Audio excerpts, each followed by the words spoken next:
ہمارے بیچ تشریف فرما میرٹھ سے تشریف لائے ہیں جناب حضرت مولانا مفتی اعزاز الحق قاسمی دامت برکاتہم العالیہ۔ میں اس وقت ان سے گزارش کر رہا ہوں کہ آپ تشریف لائیں اور اپنے مواعظ حسنہ سے سامعین کو نواز دیں۔ الحمدللہ رب العالمین والصلاة والسلام على سید المرسلین وعلى آلہ وصحبہ اجمعین، اما بعد فاعوذ باللہ من الشیطان الرجیم، بسم اللہ الرحمن الرحیم۔ ومن اعرض عن ذکری فإن له معیشة ضنکا ونحشره يوم القيامة أعمى قال رب لم حشرتني أعمى وقد كنت بصيرا وقال تعالى إنا عرضنا الأمانة على السماوات والأرض والجبال فأبين أن يحملنها وأشفقن منها وحملها الإنسان وقال النبي صلى الله عليه وسلم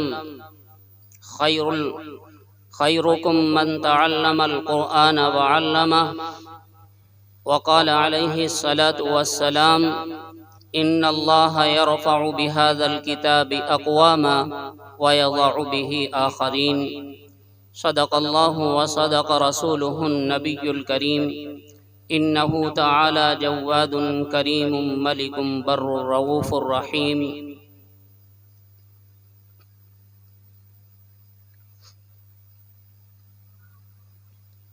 عزیزان گرامی، اللہ کا بہت بڑا احسان اور کرم ہوا کہ اللہ نے اپنے قرآن عظیم کی نسبت پر ہمیں یہاں بیٹھنے اور جمع ہونے کی سعادت مرحمت فرمائی۔ یہ کوئی معمولی بات نہیں ہے۔ یہ آج جس محفل اور مجلس میں آپ تشریف فرما ہیں، ایسی مجلسوں میں بیٹھنے پر فرشتے بھی رشک کرتے ہیں۔ یہ کوئی معمولی چیز نہیں ہے۔ ظاہر بات ہے اللہ کی ذات وراء الورا ہے، اللہ کی ذات سب سے اعلیٰ اور ارفع ہے، تو اللہ کا کلام بھی سب کلاموں کا بادشاہ ہے۔ یہ اصول ہے، کلام الملوکی ملوک الکلام، یہ اصول ہے۔ جو بادشاہ ہوتا ہے اس کا کلام تمام کلاموں کا بادشاہ ہوتا ہے۔ میں پریکٹیکل ایک مثال دیا کرتا ہوں، مثالوں سے بات جلدی سمجھ میں آ جاتی ہے۔ آپ نے دیکھا ایک ہماری گفتگو ہے، ایک ہماری بات ہے اور آپ کی بات ہے، اور ایک آپ کے پی ایم صاحب کی بات ہے۔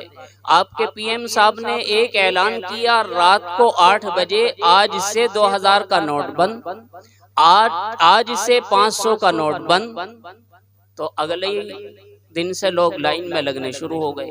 پورا دن لائن میں لگ رہے ہیں، پورا دن کہ یہ تو ردی ہیں، فلاں تاریخ سے نوٹ ردی ہیں، ان کی کوئی حیثیت نہیں ہے۔ صرف آ کر کے نیوز پر ایک چینل پر آ کر یہ ایک بیان دیا کہ آج سے 2000 کا نوٹ 1000 کا نوٹ بند اور آج سے 500 کا نوٹ بند، تو سب لائن میں لگ گئے اور اپنی کرنسی کو تبدیل کرنے لگے اور اپنی کرنسی کو جمع کرنے لگے۔ وہ عورتیں جن کے پاس شوہروں نے مانگے کہ ذرا کچھ پیسے دے دو، ان کی بھی پول کھل گئی، اب لیے پھر رہی ہے 2 4 5 لاکھ روپے کے، کیا کریں ان کا؟ اچھا ٹھکائی بھی ہوئی پھر، اب تو دینے کے لیے ہمارے پاس اتنی سخت ضرورت تھی، آپ کے پاس کچھ نہیں تھا، لیکن اب یہ کہاں سے آ گئے؟ بہت دن تک رکھا، کیا کریں، شوہر میاں ناراض ہوں گے، ٹھکائی بھی ہو سکتی ہے، لیکن جب اس کا کوئی چارہ ہی نہیں رہا تو اب جمع کرنے پڑے۔ تو سوچئے ذرا، وہ وقت یاد کریے اور آج کا وقت یاد کریے۔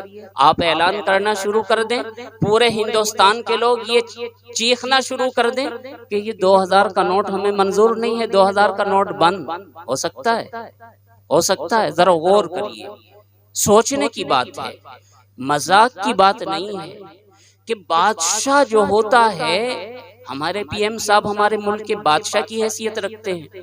انہوں نے ایک اعلان جاری کیا، تمام ہندوستانیوں کو اس کو مانے بغیر، اس کو تسلیم کیے بغیر، اس کو اختیار کیے، اس کو فالو کیے بغیر کوئی گزارا نہیں. ایک اعلان کیا تھا، 1 یا 1.5 منٹ کا یا 2.5 منٹ کا، بس وہ ایک اعلان تھا کہ آج سے 1000 کا نوٹ، 500 کا نوٹ بند. تو یہ فرق ہے آپ کی اور آپ کے بادشاہ، آپ کے ملک کے سربراہ کے کلام کے اندر. آپ سال بھر چیخیے ہمیں 2000 کا نوٹ منظور نہیں ہے، آج ہم اس کو بند کرتے ہیں. یقین سے کہتا ہوں کچھ ہونے والا نہیں ہے، کچھ ہونے والا نہیں ہے. آپ 1 روپے کو کہہ دیجئے کہ 1 کا ڈالر ہم آج سے بند کرتے ہیں، ابھی آپ کو فوراً پولیس پکڑ کر لے جائے گی. یہ حیثیت ہے آپ کے اور ہمارے کلام کی. اور جو بادشاہوں کے بھی بادشاہ ہیں، اللہ ان کے کلام کا حال کیا ہوگا. ہم نے اس کو معمولی سمجھا ہے. آج ہم ذلت کے گڑھوں میں اسی لیے جا رہے ہیں. آج ہم نے مالک حقیقی، بادشاہ حقیقی کے کلام کو معمولی سمجھ لیا ہے. اسی وجہ سے اللہ نے قوموں کے نزدیک ہماری حیثیت کو مٹا دیا ہے. آج ہم جگہ جگہ رسوا ہو رہے ہیں، ذلیل ہو رہے ہیں. قرآن کہتا ہے میں زمین تمہارے اوپر ایسی تنگ کر دوں گا تمہیں سر چھپانے کو جگہ نہ ملے گی. جہاں تم قدم رکھو گے رسوا ہوگے، جہاں جاؤ گے ذلیل ہوگے. قرآن کہتا ہے. آج ہم نے قرآن کو معمولی سمجھا ہے. میں کہا کرتا ہوں قرآن اتنا وزنی کلام ہے. اللہ سے پوچھئے، اللہ فرماتے ہیں اِنَّا عَرَضْنَا الْأَمَانَةَ عَلَى السَّمَاوَاتِ وَالْأَرْضِ. ہم نے اس بار امانت کو، اس بوجھ کو آسمانوں پر پیش کیا، زمین پر پیش کیا، اور فرمایا کہ ہم نے پہاڑوں پر اس کو پیش کیا. فَأَبَيْنَ أَن يَحْمِلْنَهَا. ہر ایک نے اس کے برداشت کرنے کو، اس کے تحمل کو انکار کر دیا کہ ہمارے بس میں نہیں ہے کہ اس کلام کو برداشت کر سکیں. اس سے بڑھ کر ایک بات اور عرض کرتا ہوں، یہ وہ وزنی کلام ہے. اگر براہ راست کسی کے سینے پر اس کو اتار دیا جاتا وہ سینہ پھٹ پڑتا. یہ میں بغیر اس کے ثبوت کے عرض نہیں کر رہا ہوں. اتنا وزنی کلام ہے. براہ راست اگر کسی کے قلب اطہر پر اس کو اتار دیا جاتا وہ دل پھٹ پڑتا. اب آپ سوال کریں گے جناب رسول اللہ صلی اللہ علیہ وسلم کے قلب اطہر پر اس کو براہ راست بھی اتارا گیا ہے، بغیر جبرائیل امین کے، بغیر ان کے واسطے کے بھی قرآن کریم کو نازل کیا گیا ہے، وحی نازل کی گئی ہے. لیکن میں عرض کروں اللہ کے رسول صلی اللہ علیہ وسلم کے قلب اطہر کو پہلے اس کا تحمل، اس کا یعنی اس کو برداشت کرنے کی صلاحیت رکھی گئی. اس قلب کے اندر وہ صلاحیت رکھی گئی، وہ قوت رکھی گئی ہے. جناب رسول اللہ صلی اللہ علیہ وسلم کے قلب اطہر کو 4 مرتبہ سینے سے نکال کر سینہ چاک کر کے تشت میں رکھ کے اس کو دھویا گیا ہے. 4 مرتبہ. ایسا واقعہ جلالین شریف کے حاشیے میں یہ بات لکھی ہوئی ہے. جناب رسول اللہ صلی اللہ علیہ وسلم کے قلب اطہر کو 4 مرتبہ سینہ چاک کر کر حضرت جبرائیل امین علیہ السلام تشریف لائے. ایک تو بچپن میں جب آپ حضرت حلیمہ سعدیہ کے یہاں پر پرورش پا رہے تھے اور اپنی رضائی بہن حضرت کے ساتھ میں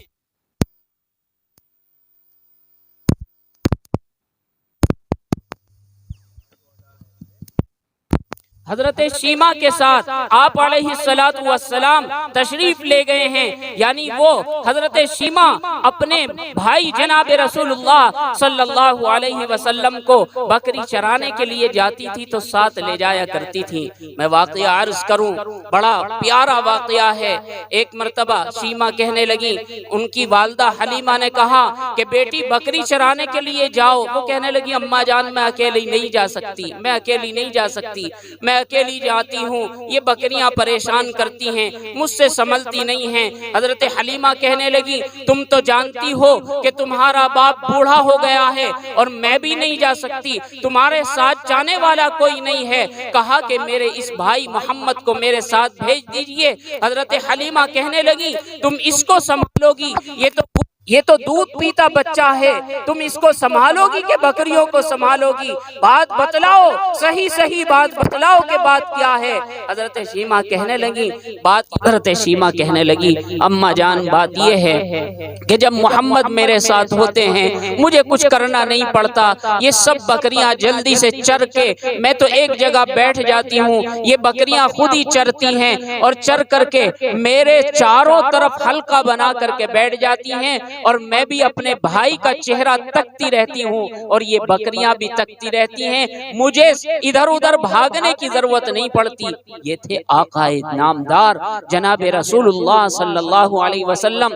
تو اس موقع پر جب آپ کی عمر مبارک تقریباً 4 یا 4.5 برس کی ہوئی تو حضرت جبرائیل امین علیہ السلام تشریف لائے۔ وہ جنگل میں پہاڑی پر حضرت شیمہ کے ساتھ میں تھے۔ جبرائیل امین علیہ السلام تشریف لائے اور آپ کے سینے کو چاک کیا اور آپ کے قلب اطہر کو، آپ کے دل مبارک کو نکالا، تشت میں رکھا اور اس کو پھر زمزم سے دھویا اور پھر اس کو فٹ کر دیا۔ گویا کہ بچپن کے اندر جو کھیل کود کی کیفیت بچے کے اندر ہوتی ہے اس کو ختم کرنا مقصود تھا۔ پھر آپ کی عمر مبارک لڑکپن کو پہنچی، یعنی تقریباً 10 برس کی آپ کی عمر مبارک ہوئی۔ اسی طرح پھر کیا گیا۔ پھر آپ کو جب نبوت سے سرفراز کیا جانا تھا، جب آپ کے قلب اطہر پر اس وزنی کلام، اس ثقل کلام کو نازل کرنا تھا، اللہ تبارک و تعالی نے جبرائیل امین علیہ السلام کو بھیجا۔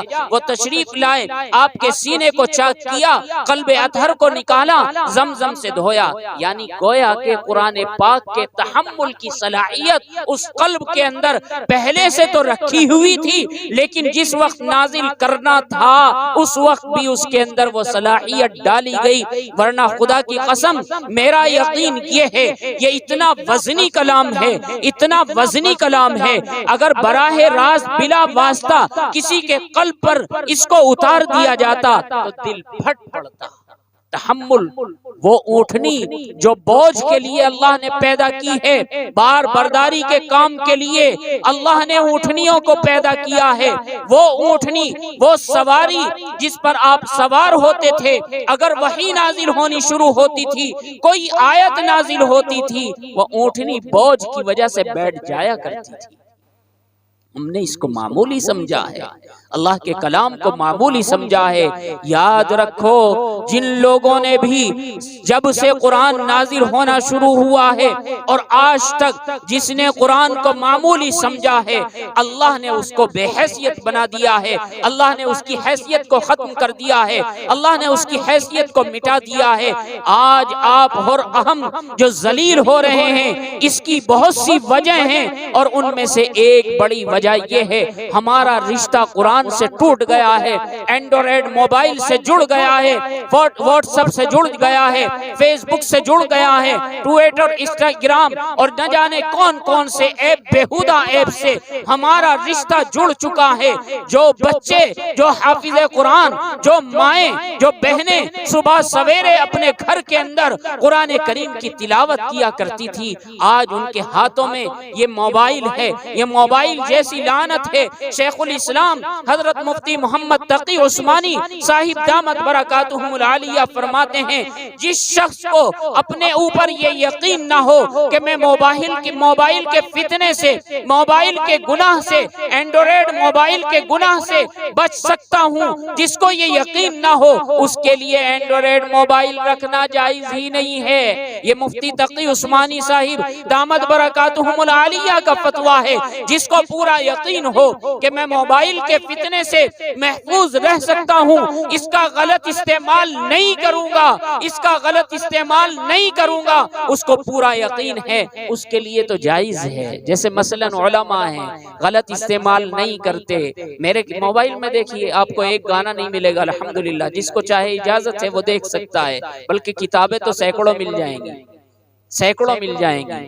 تو علماء یہ اس سے فائدہ صحیح اٹھا رہے ہیں، آپ لوگ اس سے غلط فائدہ اٹھا رہے ہیں۔ آپ تو اگر اچھا فائدہ بھی اٹھا رہے ہیں وہ بھی غلط ہے، اس لیے کہ آپ تو سمجھ رہے ہیں ہم تو تقریر سنتے ہیں موبائل میں، لیکن تقریر اب کون سے عالم کی آپ سنتے ہیں خدا بہتر جانے۔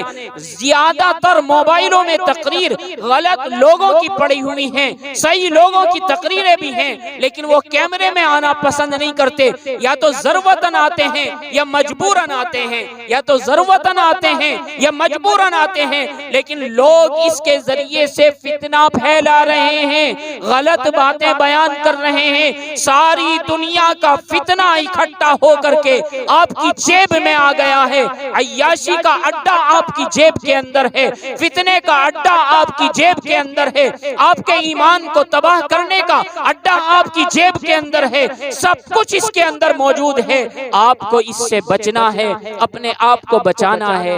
آج کل تو مس کال آتی ہیں، طرح طرح کی مس کال آتی ہیں۔ فرینڈ کل ہی مجھے معلوم ہوا سفر میں کہ اس طرح کی کالیں آتی ہیں، جن لوگوں نے یہ کاروبار کر رکھا ہے کہ وہ فرینڈ شپ کرتے ہیں، اس طرح کی بچیوں کی کال آتی ہیں، اور وہ کسی کے بھی نمبرات تو آج کل آسان ہے، گوگل سے مل جاتے ہیں، وہ نمبرات کمپنی سے مل جاتے ہیں، اب وہ اس پر SMS کرتے ہیں پلیز کال می، اس طرح سے وہ گفتگو شروع ہو جاتی ہے، اور پھر ایمان پر ڈاکہ ڈالا جاتا ہے، ہمارے ایمانوں کو تباہ کیا جاتا ہے، ہمارے ایمان کو برباد کیا جاتا ہے۔ میں یہ عرض کر رہا تھا وقت ہو چلا ہے، آگے بات کی گنجائش بھی نہیں ہے، میں اپنی بات کو سمیٹ رہا ہوں۔ قرآن معمولی کتاب نہیں ہے، لیکن آج بچوں کو بھی قرآن پاک پڑھنے کا شوق نہیں رہا۔ آج جو مدرسے میں پڑھنے پڑھانے والے ہیں ان کا بھی شوق اور ذوق ختم ہوتا جا رہا ہے، بچے بھی موبائل کے اندر لگ گئے ہیں، اس کی وائی تباہیوں کے اندر لگ گئے ہیں۔ وہ شوق علم ذوق کو حاصل کرنے کا جو ہونا چاہیے تھا آج ہمارے درمیان نہیں ہے۔ صحابہ اس مقام تک ویسے ہی نہیں پہنچے ہیں۔ حضرت عمر رضی اللہ تعالیٰ عنہ کا ایک مقام مدینے کے اوالی میں تھا، مدینے سے باہر ایک بستی تھی جس کو اوالی کہا جاتا تھا، ایک مکان حضرت عمر ابن الخطاب رضی اللہ تعالیٰ عنہ کا وہاں تھا۔ یہ کاروباری لوگ تھے، بڑی عمر کے لوگ تھے، ہر وقت 24 گھنٹے رسول اللہ صلی اللہ علیہ وسلم کی خدمت میں علم دین نہیں سیکھ سکتے تھے۔ انہوں نے باری متعین کر رکھی تھی، ان کے ایک پڑوسی تھے اور یہ تھے، بخاری شریف کے اندر یہ واقعہ لکھا ہوا ہے۔ انہوں نے باری مقرر کر رکھی تھی، ایک دن آپ جائیں گے رسول اللہ صلی اللہ علیہ وسلم کی خدمت میں، جو قرآن وہاں سے ملے گا، جو قرآن کے احکامات وہاں سے ملے گی، جو شریعت وہاں سے ملے گی، جو دین وہاں سے ملے گا، وہ آپ شام کو مجھے بتلائیں گے، میں کام پر جاؤں گا، اگلے دن میں جاؤں گا، آپ اپنے کام پر جانا، اور جو کچھ ہوگا جو آپ نے بیان کیا ہوگا میں وہ آپ کو بتلاؤں گا۔ یہ سلسلہ تھا۔ ایک روز ان کے پڑوسی کی باری تھی، جناب رسول اللہ صلی اللہ علیہ وسلم کی خدمت میں جانے کی پڑوسی کی باری تھی۔ پڑوسی گئے اور واپس جب آئے تو شام کے وقت میں، مغرب کے وقت کھٹکھٹا رہے ہیں، حضرت عمر ابن الخطاب رضی اللہ تعالیٰ عنہ کا دروازہ زور زور پیٹ رہے ہیں، پھر زور زور بجا رہے ہیں۔ حضرت عمر ابن الخطاب رضی اللہ تعالیٰ عنہ کہنے لگے کون ہے جو اتنا بے چین اور پریشان معلوم ہو رہا ہے، دروازہ اتنی تیزی سے اور بار بار بجائے جا رہا ہے۔ حضرت عمر ابن الخطاب رضی اللہ تعالیٰ عنہ باہر نکلتے ہیں تو وہ پڑوسی ہے، گھبرایا ہوا ہے۔ حضرت عمر ابن الخطاب رضی اللہ تعالیٰ عنہ کہتے ہیں کیا بات ہے، بتلاؤ تم اتنے پریشان کیوں ہو؟ کہنے لگے کہ بہت گڑبڑ ہو گئی ہے، قیامت برپا ہو گئی ہے۔ بخاری شریف کے اندر واقعہ لکھا ہوا، کہا کہ بتلاؤ جلدی کیا ہوا؟ کہ رسول اللہ صلی اللہ علیہ وسلم نے اپنی ازواج کو طلاق دے دی ہے، اپنی ساری بیویوں کو طلاق دے دی ہے۔ حضرت عمر رضی اللہ تعالیٰ عنہ گھبرائے ہوئے پہنچے اور پہلے راستے میں اپنی بیٹی حضرت حفصہ جو نبی صلی اللہ علیہ وسلم کی زوجہ تھیں ان کے گھر میں پہنچے اور ان کو چونٹ کر کہا اور ان کو سختی سے کہا میں پہلے ہی نہیں کہتا تھا تم کو کہ ذرا صحیح صحیح چلا کرو، میں تم کو پہلے ہی نہیں کہتا تھا ایسی کوئی بات مت کہا کرو جو رسول اللہ کو تکلیف پہنچائے، جو رسول اللہ صلی اللہ علیہ وسلم کو ناراض کرے۔ اب دیکھ لو کیا ہوا ہے۔ وہاں سے معلوم کیا، کیا تمہیں معلوم ہے رسول اللہ نے بیویوں کو طلاق دے دی؟ کہ نہیں مجھے کوئی معلوم نہیں ہے۔ حضرت عمر ابن الخطاب رضی اللہ تعالیٰ مسجد میں پہنچتے ہیں، مسجد نبوی، صحابہ محراب کے قریب بیٹھے ہوئے ہیں، غم زدہ بیٹھے ہوئے ہیں، حزن و ملال کے اندر بیٹھے ہوئے ہیں۔ آپ حضرت عمر رضی اللہ تعالیٰ ادھر ادھر اس طرح سے گشت کر رہے ہیں، بے چینی کے عالم میں رسول اللہ صلی اللہ علیہ وسلم ساری بیویوں سے تعلق توڑ کر کے اماں عائشہ کے حجرے کے اوپر بالا خانہ پر تشریف فرما ہیں۔ حضرت عمر رضی اللہ تعالیٰ عنہ جاتے ہیں اور خادم جو دروازے پر ہیں ان سے کہتے ہیں ذرا کہو اجازت لو، عمر اجازت چاہتا ہے۔ نبی علیہ السلام نے اجازت نہیں دی۔ حضرت عمر رضی اللہ تعالیٰ عنہ واپس آئے، پھر کچھ دیر صحابہ کے درمیان بیٹھے، اور صحابہ کے درمیان بیٹھنے کے بعد کیونکہ دل میں بے چینی تھی، کڑہن تھی، اور پھر گئے اور پھر جا کے درخواست کی کہ ذرا اب کہو کہ اجازت چاہتا ہے عمر، آپ کا غلام اجازت چاہتا ہے۔ اجازت نہیں ملی اور پھر آ کر کے بیٹھ گئے، لیکن دل کے اندر بے چینی تھی۔ حضرت عمر رضی اللہ تعالیٰ پھر دو چار چکر ادھر ادھر لگائے اور پھر پہنچ گئے، اور پھر زور سے آواز سے یہ کہا کہ جاؤ نبی علیہ السلام سے اجازت لو اور یہ کہو جا کر کے عمر اپنی بیٹی حفصہ کی سفارش کرنے کے لیے نہیں آیا ہے، بلکہ اگر حکم ہو تو حفصہ کا سر قلم کر کے آپ کی خدمت میں پیش کر دے، آپ جا کر کے اجازت لو۔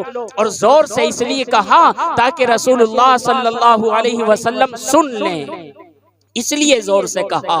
جناب رسول اللہ صلی اللہ علیہ وسلم نے جب یہ بات سنی تو اجازت دے دی، عمر سے کہو کہ اجازت ہے اندر آ جائے۔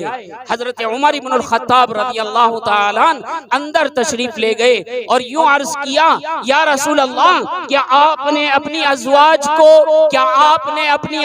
کو طلاق دے دی ہے؟ رسول اللہ صلی اللہ علیہ وسلم نے فرمایا کہ نہیں۔ یہ واقعہ کیوں ہوا؟ ازواج مطہرات نے تھوڑا سا خرچ کے اضافے کا مطالبہ کر لیا تھا۔ خرچ بھی کیسا تھا؟ مہینوں مہینے چولہا نہیں جلتا تھا، ایک ایک مہینہ ہو جاتا تھا، گھر میں چولہا نہیں جلتا تھا۔ حضرات ازواج مطہرات نے نبی علیہ السلام سے یہ درخواست کی تھی کہ تھوڑا سا ہمارا وظیفہ بڑھا دیا جائے، تھوڑا سا ہمارا خرچ بڑھا دیا جائے۔ رسول اللہ کو ناگواری ہوئی کہ اچھا مجھ پیغمبر کے ساتھ میں رہ کر کے مال کی حرص تمہارے اندر ہے، میرے نبی کے ساتھ میں یعنی میرے ساتھ میں رہ کر کے، اللہ کے حبیب کے ساتھ میں رہ کر کے تمہیں مال کی تمنا ہے۔ اس بات کے افسوس میں نبی علیہ السلام نے سب سے تعلق قطع کر کے ایک بالا خانے پر آپ تشریف فرما ہو گئے تھے۔ آج ماں اور بہنیں سنیں، جن کو آج 1000-1500 کے سوٹ نہیں ملتے ناراض ہو جاتی ہیں، مزاج کے موافق کھانا نہیں ملتا ناراض ہو جاتی ہیں۔ ذرا سنو، ازواج مطہرات کے یہاں ایک ایک مہینہ چولہا نہیں جلتا تھا اور پھر تھوڑے سے خرچ کا اضافہ کہا جا رہا ہے۔ آپ ناراض ہو رہے ہیں کہ اچھا دنیا طلبی دل کے اندر ہے، مال کا لالچ دل کے اندر ہے، میرے جیسی ذات تمہیں ملی ہوئی ہے، تم اس پر اکتفا نہیں کر سکتی۔ عورتوں کو چاہیے کہ اگر نیک شوہر اللہ نے ان کو عطا فرمائے ہیں تو اس کی قدر کرنی چاہیے، اور مردوں کو بھی چاہیے کہ اگر نیک سیرت بیوی اللہ نے عطا فرمائی ہیں تو ان کی قدر کرنی چاہیے، ان کو بلا وجہ ڈانٹ ڈپٹ نہیں کرنی چاہیے، ان کے ساتھ نرمی کا معاملہ کرنا چاہیے۔ رسول اللہ صلی اللہ علیہ وسلم نے اپنی ازواج میں سے کسی کو نہ کبھی ڈانٹا ہے اور نہ مارا ہے، نہ کبھی ڈانٹا ہے نہ کبھی کسی کو مارا ہے، بلکہ آپ کی تنبیہ کا انداز کچھ اور تھا۔ ذرا تھوڑا سا خاموش ہو جایا کرتے تھے، جو ازواج مطہرات کو بھاری گزرا کرتا تھا کہ رسول اللہ صلی اللہ علیہ وسلم آپ خاموش کیوں ہیں، یہ بڑا بھاری گزرتا تھا۔ بہرحال میں تو بہت اپنی بات کو مختصر کر رہا ہوں اور سمیٹنے جا رہا ہوں، تو میں یہ عرض کر رہا تھا یہ شوق تھا علم دین کو سیکھنے کا کہ بڑی عمر کے لوگ علم دین نہیں سیکھ سکتے۔ آج ہمارے دلوں کے اندر یہ بیٹھا ہوا ہے، ہمارے دماغ دماغ میں یہ بیٹھا ہوا ہے کام کاج کرنے والا قرآن نہیں سیکھ سکتا، کام کاج کرنے والا قرآن کا حافظ نہیں بن سکتا، کام کاج کرنے والا عالم دین نہیں بن سکتا۔ صحابہ بڑی عمر کے تھے، بڑی عمر میں انہوں نے دین کو سیکھا تھا اور انہوں نے یہ کیا ہوا تھا۔ آج تم دین سیکھنے جاؤ گے، میں اپنے کاروبار پر جاؤں گا، کل میں دین سیکھنے جاؤں گا اور میں تم کو بتلا دوں گا۔ ایک چھوٹی عمر کے صحابی ہیں، مدینے سے ذرا دور رہتے ہیں، مدینے میں روز آ نہیں سکتے، نبی علیہ السلام کے مدرسے میں آ کر داخل نہیں ہو سکتے، ذرا دور علاقے میں رہتے ہیں، راستے میں کھڑے ہو جاتے ہیں، کوئی قافلہ مدینے سے آتا ہے، ان سے پوچھتے ہیں 10 سال کی عمر ہے، 10 سال کی عمر کیا ہوتی ہے؟ ہم آج اس کو معمولی سمجھتے ہیں، 10 سال کی عمر معمولی نہیں ہے، علم دین کو سیکھنے کی بھرپور عمر ہے، علم دین کو سینے میں بیٹھانے کی بھرپور عمر ہے۔ تو علم دین کے سیکھنے کا یہ جذبہ تھا، یہ شوق تھا، مدینے کے راستے میں بیٹھ جایا کرتے تھے، کوئی قافلہ آتا تھا، ان سے پوچھتے تھے تمہیں کچھ قرآن یاد ہے؟ وہ کہتے تھے 1 آیت یاد ہے، 2 آیتیں یاد ہیں، 4 آیتیں یاد ہیں، کوئی سورت یاد ہے، وہ لکھ لیا کرتے تھے اور پھر اس کو یاد کر لیا کرتے تھے۔ اس طرح انہوں نے مکمل قرآن کریم کا حفظ کیا ہے، اس طرح انہوں نے مکمل قرآن کریم کا حفظ کیا ہے۔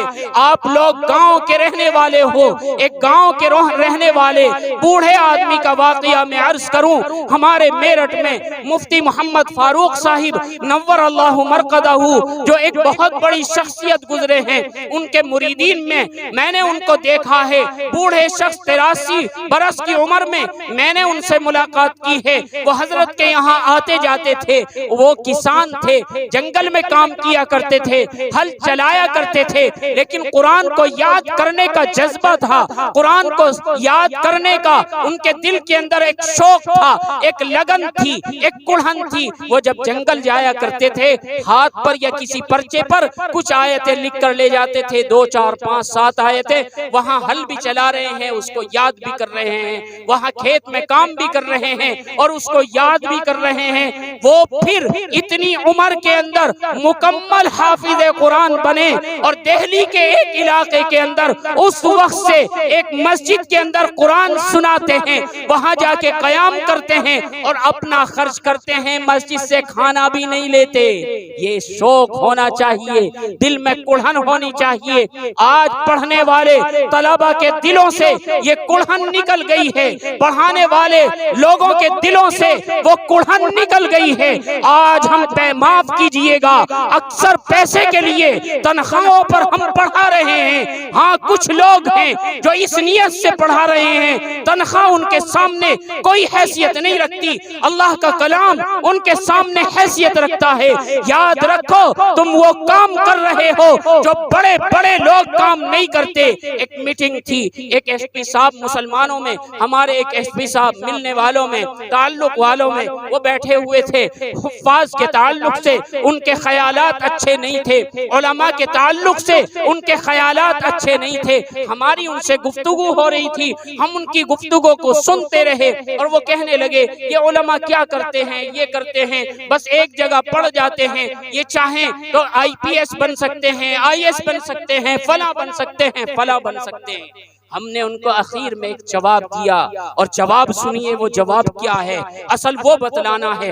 ہم نے ان سے کہا 6000 روپے تنخواہ پانے والا حافظ قرآن وہ پڑھاتا ہے اور اپنے جیسے سینکڑوں بچوں کو تیار کرتا ہے، وہ حافظ قرآن ہے، اپنے جیسے سینکڑوں حافظ تیار کرتا ہے، اور آپ جیسا ادھیکاری لاکھوں روپے تنخواہ پا کر کے آج تک کوئی اپنے جیسا ادھیکاری اس نے بنایا ہو تو مجھ کو بتلائیے۔ اب سانس بند تھا۔ یہ 6000 روپے لینے والا، یہ چٹائی پر بیٹھنے والا، یہ حافظ قرآن، کسی کے 200 حافظ، کسی کے 400 حافظ، کسی کے 1000 حافظ، کسی کے 100 حافظ، وہ 6-7 ہزار تنخواہ پانے والا حافظ قرآن اپنے جیسے سینکڑوں حافظ تیار کر دیتا ہے۔ تم بتلاؤ تم نے اپنے جیسا کوئی فرد تیار کیا ہو؟ تم تو اتنا بڑا کام کر رہے ہو۔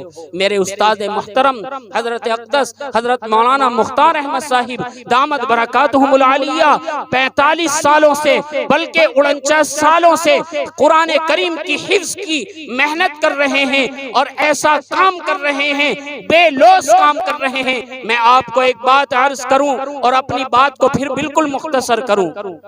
ایک بچے کا، ایک طالب علم کا حضرت کے یہاں میں نے داخلہ کرایا، کیونکہ میں شاگرد ہوں، حضرت سے درخواست کی، حضرت نے اس کو بٹھا لیا، ورنہ بہت پہلے سے کہنا پڑتا ہے، ان کے یہاں پر سال بھر پہلے کہنا پڑتا ہے، جگہ نہیں ملتی۔ قاری عبدالرؤوف صاحب کے صاحبزادوں نے وہی تعلیم حاصل کی ہے اور بہت سارے لوگ ہیں اس طرح کے۔ بہرحال میں نے حضرت سے درخواست کی، وہ پڑھتا رہا۔ اس کا جب قرآن مکمل ہونے کو تھا، تقریباً 27-28 پارے اس کے ہو چکے تھے، اس نے عید الفطر پر چھٹی زیادہ کر لی۔ وہاں چھٹی مختصر ہوتی ہے، بس 1 ہفتے کی تقریباً چھٹی ہوتی ہے، وہ اس نے 2-4-5 دن زیادہ کر لی۔ حضرت نے اس کی جگہ کسی اور کا داخلہ لے لیا اور اس کو بٹھا دیا۔ حضرت کو اس نے کوئی اطلاع نہیں دی کہ میں بیمار ہوں یا مجھے کوئی عذر ہے، میں اتنے دن کے بعد آؤں گا۔ اب جب حضرت وہ آیا، حضرت نے اس کو رخصت کر دیا، بھئی اب آپ کی جگہ نہیں ہے، آپ کی ہمارے پاس کوئی گنجائش نہیں ہے۔ اب ان کے بھائی نے مجھ سے کہا کہ حضرت سے ذرا درخواست کر کے دیکھ لو۔ میں نے کہا میں درخواست کر سکتا ہوں، حضرت کا شاگرد ہوں، میں زیادہ کہہ نہیں سکتا۔ میں نے حضرت سے کہا، حالانکہ حضرت کے سامنے کسی کی ہمت نہیں ہوتی، لیکن میرے جیسا نالائق کچھ بات کہہ دیتا ہے۔ میں نے جب حضرت نے منع کر دیا کہ اب میرے پاس کوئی گنجائش نہیں ہے، میں نے کہا حضرت اس کے تو بالکل ختم ہونے کو ہے، مکمل ہونے کو ہے قرآن پاک، اس کا یہ تو بڑا نقصان ہے۔ حضرت نے فرمایا کہ اعزاز مجھے کبھی اس کا احساس نہیں ہوتا۔ میں نے یہ بات بھی کہہ دی کہ اور مدرسوں کے لوگ تو دوسروں کے یہاں کے پڑھے ہوئے اپنے جلسے کے موقع پر ان کی بھی دستار کرا دیتے ہیں، تعداد بڑھانے کے لیے کئی سالوں پہلے بچوں کو لا کر کے ان کی دستار بھی کرا دیتے ہیں۔ حضرت نے فرمایا اعزاز مجھے کبھی اس کا احساس نہیں ہوتا، جو 28 پارے میں نے کرائے ہیں دنیا میں اس کے ثواب کو کاٹنے والا کوئی نہیں ہے، اس کا اجر مجھے ملے گا، اور میرے بعد جو 2 پارے پڑھائے گا اس کو صرف 2 پارے پڑھانے کا ثواب ملے گا، مکمل قرآن پڑھانے کا اس کو ثواب نہیں ملے گا۔ یہ اخلاص ہمارے پڑھانے والوں میں ہونا چاہیے اور ہمارے پڑھنے والوں میں بھی اخلاص ہونا چاہیے۔ آج ہم لوگ اپنے بچوں کو حافظ اور عالم دین اس لیے نہیں بناتے، ہم آپس میں تذکرہ کرتے ہیں، اگر داخل بھی کرتے ہمارے یار دوست رشتہ دار کہتے ہیں تم نے بچے کو کہاں مدرسے میں ڈال دیا، یہ کہاں سے کھائے گا؟ کیا کہتے ہیں؟ کہاں سے کھائے گا؟ میں ایک بات کہتا ہوں، جب یہ عالم بن جاتے ہیں تو پھر کہتے ہیں عالم سب سے زیادہ کھاتے ہیں۔ بڑی عجیب بات ہے، یہ شیطان ہے جو تمہیں روک رہا ہے۔ بڑے مبارک ہیں وہ لوگ جن کا بچہ حافظ قرآن ہوا ہے، یہ حافظ شہزاد جس گھر کے اندر یہ بچہ حافظ ہوا ہے، وہ لوگ بڑے مبارک ہیں۔ میں اگر عرض کروں تفصیل میں، حدیث پاک میں بے شمار تفصیل ہے، بعض مرتبہ آتا ہے کہ 10 لوگوں کی یہ سفارش اور 10 لوگ وہ ہوں گے جن کو جہنم واجب ہو چکی ہوگی، جن کا جہنم میں جانا طے ہو چکا ہوگا، ان 10 لوگوں کی اس کی سفارش پر مغفرت کر دی جائے گی۔ اور بعض حدیث کے اندر آتا ہے کہ 500 لوگوں کی سفارش اس کی قبول کی جائے گی۔ 500 لوگوں کی سفارش، اگر یہ ایسے 500 لوگوں کی سفارش کر دے گا جن کا جہنم میں جانا طے ہے، اللہ اس کی سفارش پر ان کی مغفرت فرما دیں گے۔ آج ہم نے قرآن کو معمولی سمجھا ہے۔ میں نے قرآن پاک کی ایک آیت تلاوت کی تھی، اس کا ترجمہ کر کے بات مکمل کرتا ہوں۔ وَمَنْ أَعْرَضَ عَنْ ذِكْرِي فَإِنَّ لَهُ مَعِيشَةً ضَنْكًا۔ قرآن کہتا ہے کہ جس شخص نے ہمارے ذکر سے یعنی قرآن سے اعراض کیا، منہ موڑا، ہم اس کی دنیاوی زندگی کو تنگ کر کے رکھ دیں گے، اور وہ کہے گا، اور آخرت میں اندھا اٹھائیں گے، وہ کہے گا ربی لما حشرتنی اعما، اے میرے پروردگار آپ نے ہمیں اندھا کیوں اٹھایا ہے؟ وقد کنت بصیرا، حالانکہ دنیا میں تو مجھے نظر آتا تھا، دنیا میں تو میں سما کا تھا، آج آپ نے اندھا کیوں اٹھایا ہے؟ اللہ پاک فرمائیں گے قال کذالک اتتک آیاتنا، اسی طرح جس طرح سے ہماری آیتیں تجھ تک پہنچی تھی، تو نے اپنی آنکھوں کو بند کر لیا تھا، آج ہم نے تجھے اندھا اٹھایا۔ آج قرآن جو لوگ نہیں پڑھے ہوئے کیا وہ پڑھ نہیں سکتے؟ بڑی عمر کے لوگ بھی پڑھ سکتے ہیں۔ اپنی مسجد میں تعلیم بالغان کا نظم کیجئے، اور جو بڑے لوگ ہیں جنہوں نے قرآن نہیں پڑھ رکھا، بھلا بتاؤ تو صحیح، قبر میں جاؤ گے، اللہ کے سامنے پیشی ہوگی، کیا منہ دکھاؤ گے اللہ کو؟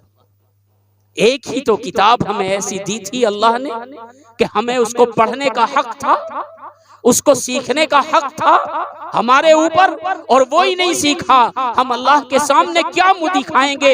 اس لیے سفید داڑھی والے بھی سن لیں، پڑھنا شروع کریں۔ آپ نے نہیں پڑھا ہے، آج پڑھ سکتے ہیں، عمر ہے، اور اگر پڑھتے پڑھتے مر جائیں گے، سب سے بڑی بات یہ ہوگی شہادت کا مقام پائیں گے۔ بس ایک بات اور عرض کر کے بات پوری کر رہا ہوں، بات لمبی ہوتی چلی جا رہی ہے۔ ایک بات تو یہ، آج سے اپنے قریب کی مسجد میں، یا آپ کی بستی کوئی اتنی بڑی نہیں ہے کہ آپ نہ جا سکتے ہو، کسی ایک مسجد میں قرآن کو سیکھنے کا نظم بنائیے۔ جن لوگوں نے قرآن کو نہیں سیکھا ہے، وہ دیکھ کر پڑھنا نہیں جانتے، وہ قرآن کو سیکھے۔ ابھی عمر نہیں گئی ہے، مرنے تک عمر باقی ہے، آپ پڑھیے۔ اگر اسی دوران آپ دنیا سے رخصت ہو جاتے ہیں، شہادت ملے گی، آپ کو شہادت نصیب ہوگی۔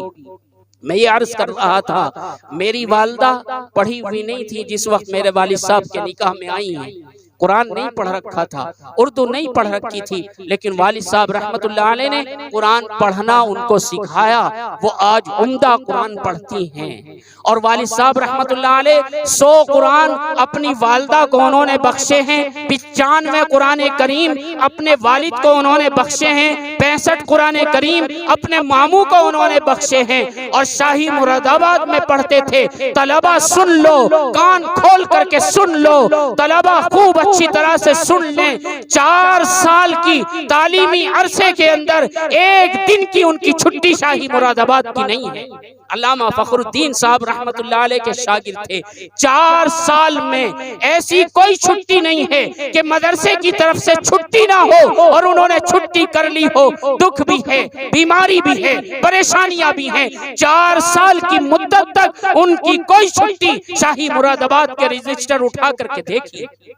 یہ ہے جذبہ، یہ ہے شوق، لیکن اللہ نے ویسا ہی ان کو علم عطا فرمایا تھا۔ تو میں عرض کر رہا تھا، میری والدہ کو قرآن میرے والد نے پڑھایا، اب ذرا سخت بیمار ہیں، ان کے لیے دعا کریں، بستر پر ہیں، کبھی کبھی بے ہوشی ہو جاتی ہے، ان کے لیے بھی دعا کریں۔ لیکن اب تک ان کا حال یہ تھا، کبھی مفید الطالبین لے کر بیٹھ جاتی تھی، کبھی منہاج العربیہ انہوں نے اول دوم کی کتابیں پہ پڑھنا شروع کر دی تھی، اور وہ پڑھتی رہتی تھی، کبھی لکھتی تھی، کبھی پڑھتی تھی۔ اور ان سے پوچھتے تھے تو کہتی تھی کہ میں اس لیے کر رہی ہوں، اگر اس دوران میری موت آ گئی تو مجھے شہادت نصیب۔ میں اس لیے روزانہ پڑھتی ہوں کہ پڑھنے والوں میں میرا شمار رہے گا۔ اس لیے علماء کو بھی چاہیے وہ تھوڑا مطالعہ کریں لیکن روزانہ مطالعے کا معمول بنائیں۔ حفاظ کو بھی چاہیے وہ تھوڑا مطالعہ کریں لیکن کسی مفید کتاب کا مطالعہ ضرور کریں، اور اس نیت سے کریں کہ میں علم دین کو سیکھنے والا ہوں، آج بھی میں طالب علم ہوں۔ اگر اپنے وقت کا علامہ بھی بن جائے گا تو آدمی طالب علم ہی رہے گا، عالم دین طالب علم ہی رہے گا۔ اس لیے اس نیت سے پڑھیں، اس دوران اگر مجھے موت آتی ہے تو مجھے شہادت کا مقام نصیب ہوگا۔ یہ معمولی بات نہیں ہے، تو قرآن کریم کو معمولی نہ سمجھیں، یہ اللہ کی کتاب ہے۔ محبت سے اپنے سینوں میں اس کو بٹھائیں اور اس کو قرآن کریم کو پڑھیں، اس کی روزانہ تلاوت کریں۔ حضرت مولانا الیاس صاحب نور اللہ مرقدہ فرمایا کرتے تھے کہ میرے گھر کی عورتیں کام کاج، اپنے گھر کے کام کاج کرنے کے باوجود 16-17 پارے روزانہ پڑھ لیا کرتی ہیں۔ آج ایک پاؤ پارا نہیں پڑھا جاتا۔ آپ بھی میں بھی اس کی کوشش کریں گے، انشاءاللہ عادت ڈالیں گے۔ عادت ڈالنے کا طریقہ یہ ہے کہ پہلے سے عادت نہیں ہے، آپ ایک پاؤ پارا پڑھنا شروع کیجئے اور 1 مہینے تک 1 پاؤ پارا روزانہ تلاوت کیجئے۔ یہ حافظوں کے لیے نہیں بتلا رہا ہوں، ان کے لیے تو 3 پارے یومیہ ہیں یا 1 پارا نفلوں میں ہے روزانہ۔ اگر وہ قرآن کو باقی رکھنا چاہتے ہیں، دعا کریے اللہ مجھے بھی اس پر عمل کی توفیق عطا فرمائے۔ حافظ قرآن کے لیے لیے تو یہ ہے یا تو یومیہ 3 پارے پڑھیں یا پھر نفلوں میں 1 پارہ پڑھیں. ساری نمازوں میں مل کے پڑھ سکتے ہیں. ظہر کی 4 سنتیں ہیں, کچھ اس میں پڑھ لیں, کچھ فجر میں پڑھ لیں, کچھ عصر میں پڑھ لیں, کچھ مغرب میں پڑھ لیں. اور اگر اس طرح نہیں پڑھنا چاہتے, وقت نکال سکتے ہیں تو 20 منٹ لگتے ہیں. 2 رکعت میں 1 پارہ پڑھنے میں 22 منٹ لگتے ہیں. حد سے حد 25 منٹ لگتے ہیں. 2 رکعت میں پڑھیے, 4 رکعت میں پڑھیے, پھر اپنے مقام کو دیکھیے. میرے آقا کا فرمان سچا ہے. میرے آقا جناب رسول اللہ صلی اللہ علیہ وسلم نے فرمایا, ان اللہ یرفع بہذا الکتاب اقواما, اس قرآن کریم کے ذریعے بہت سی قوموں کو اللہ بلند کرتے ہیں, ان کے مقام کو بڑھاتے ہیں, ان کی عزتوں کو بڑھاتے ہیں. اور فرمایا وَيَضَعُ بِهِ آخَرِينَ, اور بہت سے لوگوں کو, بہت سی قوموں کو ذلیل کرتے ہیں. یعنی جو اس کی تلاوت کرتے ہیں, اس کے احکامات پر عمل کرتے ہیں, اللہ ان کو عزت عطا فرماتے ہیں, رفعتیں عطا فرماتے ہیں. اور جو اس کی تلاوت سے محروم رہتے ہیں, جو اس کے احکامات پر عمل نہیں کرتے, اللہ ان کو ذلیل کرتے ہیں. اللہ سے دعا کیجئے اللہ تبارک و تعالی ہم سب کو ذلت کی زندگی سے نکال کر عزت کی زندگی عطا فرما دیں. وآخر دعوانا ان الحمدللہ رب العالمین.